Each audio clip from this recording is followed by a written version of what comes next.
எந்த ஒரு கிரியேட்டருக்குமே இந்த ஒரு விஷயம் நடந்துடவே கூடாதுன்னு நான் நினைக்கிறேன். ஆர்ஜே ஆசிக்ஸ் அடிட்ன்ற பேஜை வந்து நம்ம இன்ஸ்டாலையும் ஃபேஸ்புக்லயும் சஸ்பெண்ட் பண்ணிட்டாங்க. மெட்டா கிட்ட நம்ம சஸ்பெண்ட் ஆனதுக்கு ரீசன் என்ன அப்படின்னு கேட்கும்போது அவங்க சொன்ன ஒரே விஷயம், நம்ம பேஜ் வந்து யாரோ ரிப்போர்ட் பண்ணியிருக்காங்க அப்படின்னு.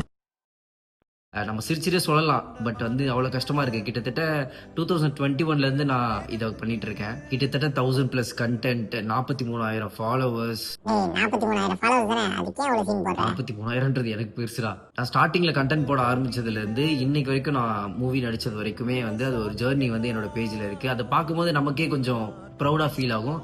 பட் அந்த மெமரிஸ் எல்லாமே இப்போ பட் ஓகே, இந்த ஒரு விஷயம் நம்மளை ஸ்டாப் பண்ணுமான்னு கேட்டால் கண்டிப்பாக கிடையாது. இதுவும் கடந்து போய் தானே ஆகணும். இதுதான் என்னோட புது அக்கௌண்ட் ஏஹாசிக். இது வரைக்கும் எப்படி சப்போர்ட் பண்ணிட்டு இருந்தீங்களோ அதே மாதிரி சப்போர்ட் பண்ணுங்க. போன வாரம் என் ஃப்ரெண்ட்ஸ் கிட்ட சொல்லிட்டு இருந்தேன், மச்சான் இன்ஸ்டால ஏதாவது புதுசாக பண்ணுண்டா. கடைசியில் இன்ஸ்டாவையே புதுசாக பண்ண வச்சிட்டீங்களா.